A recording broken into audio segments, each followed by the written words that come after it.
বৈষম্যবিরোধী ছাত্র আন্দোলন চলাকালে কাজের মেয়ে লিজাকে হত্যার অভিযোগে রমনা মডেল থানার মামলায় ৭১ টেলিভিশনের সিইও মোজাম্মেল হক বাবু ও ৭১-এর ঘাতক দালাল নির্মূল কমিটির উপদেষ্টা মণ্ডলীর সভাপতি শাহরিয়ার কবিরকে ৭ দিনের রিমান্ডে নেওয়ার আদেশ দিয়েছেন আদালত। দর্শক, এই মুহূর্তে ঢাকার সিএমএম কোর্টে আছেন সহকর্মী আর বাদল। সরাসরি তিনি আমাদের সঙ্গে যুক্ত হচ্ছেন।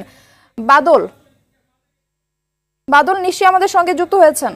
বাদল, কেন সাংবাদিক মোজাম্মেল বাবু, শ্যামল দত্ত এবং ঘাতক দালাল নির্মূল কমিটির সভাপতি শাহরিয়ার কবিরকে ৭ দিনের রিমান্ড দিয়েছেন আদালত? কোন গ্রাউন্ডে তাদের রিমান্ড মঞ্জুর হয়েছে জানাবেন। এছাড়া শাহরিয়ার কবিরকে ৭ দিন করে রিমান্ড দিয়েছে একাধিক হত্যা মামলায়।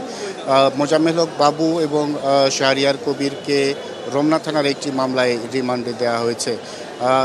এছাড়াও যাত্রাবাড়ি থানার একটি হত্যা মামলায় সাবেক রেলমন্ত্রী নুরুল ইসলাম সুজন ওনাকে